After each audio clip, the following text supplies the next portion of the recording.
Siaya Senator James Orengo and businessman Jimi Wanjigi were finally allowed to leave the country for Harare, Zimbabwe, to join NASA leader Raila Odinga for the burial of Morgan Tsvangirai. The two were on Monday night expected to make their trip after the High Court temporarily lifted the ban on their travel.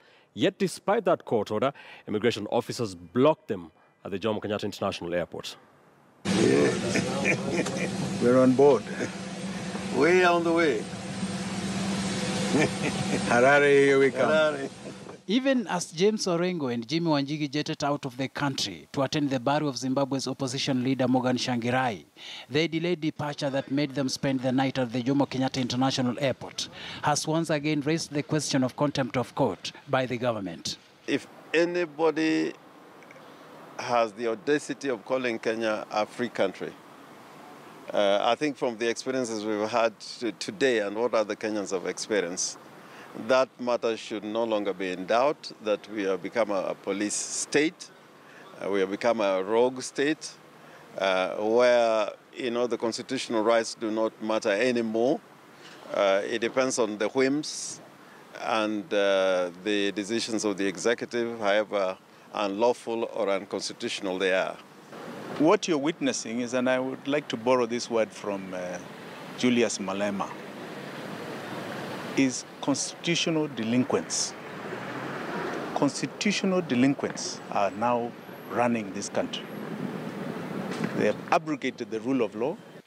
On Monday, High Court Judge John Mativo temporarily lifted the government suspension of passports of 7 key opposition figures, among them Orengo and Wanjigi, pending the hearing of a case they filed on the same matter.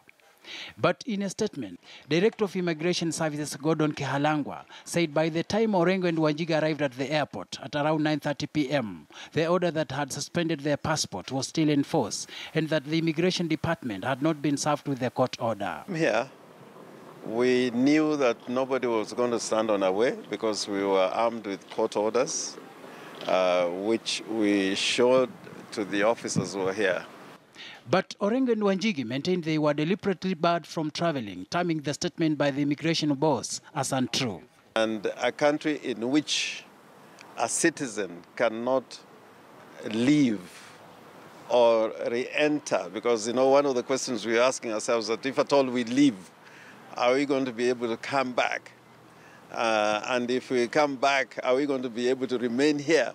Because, in the with the Kenyan government now, you never know. They could say you belong to another country, or probably for my sake, they could say Sudan or some other.